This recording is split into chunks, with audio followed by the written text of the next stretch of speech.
അപ്പൊ ഗൈസ് കുറെ ആൾക്കാരായി ചോദിക്കുന്നു എന്റെ ഒരു മോർണിംഗ് റൊട്ടീൻ പറയാൻ വേണ്ടിട്ട്. അപ്പൊ ഞാൻ അമ്മച്ചിയും കൂടെ അത് പറയാനാണ് വന്നേക്കുന്നത്. അപ്പൊ അമ്മച്ചി രാവിലെ ഒരു 4 മണിയൊക്കെ ആകുമ്പോ എനിക്കപ്പം അമ്മച്ചിയുടെ കൂടെ തന്നെ ഞാൻ എണീക്കാറുണ്ട്. ഒരു 4 മണിയാകുമ്പോ ഞാൻ എണീക്കാറുണ്ട്. എന്നിട്ട് വീട്ടിൽ ചോറ് വയ്ക്കും, അതൊക്കെ ഞാൻ ചെയ്യും.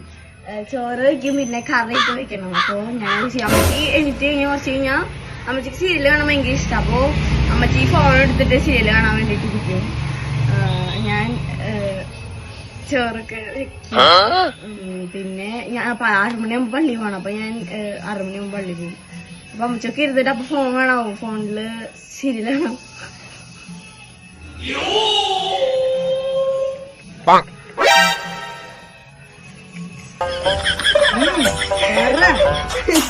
അമ്മച്ചി എണീക്കും, 4 മണിക്ക് എണീക്കും, നേരെ ഫോൺ എടുത്തിട്ട് ഇവിടെ വന്ന് കിടക്കും. അതാണ് ചെയ്യാ.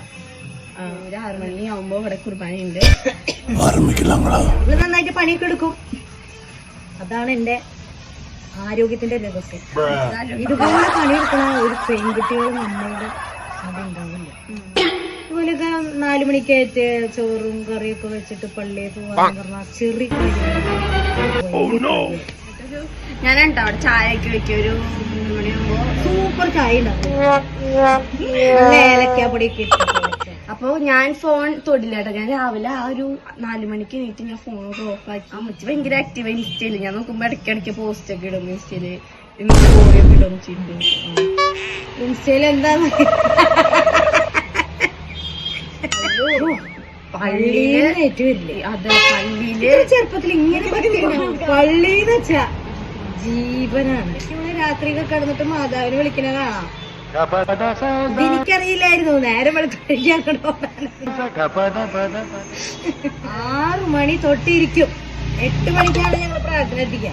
ഈ ക്രാവ് 6 മണിക്ക് തന്നെ ബൈബിൾ എടുത്തിരിക്കണതാണ്. ഓരോരുത്തർ എങ്ങനെയാ ഇങ്ങനെ ഭക്തി വന്നേന്നുള്ളത് എനിക്കറിയില്ല. ഓരോ പണികളാ വീട്ടിലെടുക്ക. അമ്മച്ചി ഒരു പണി എടുക്കണ്ട, അമ്മച്ചി ആ കസാരയിൽ ഇരുന്നാ മതി. അപമാനിച്ചേ ഞാൻ പോയിക്കോട്ടെ. അപമാനത്തിന് തന്നെ അപമാനമാണ് നീ.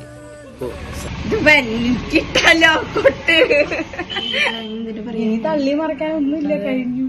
ആ ബെഞ്ചും ഡെസ്കൊക്കെ ഒന്ന് തള്ളി മറിച്ചതായത്.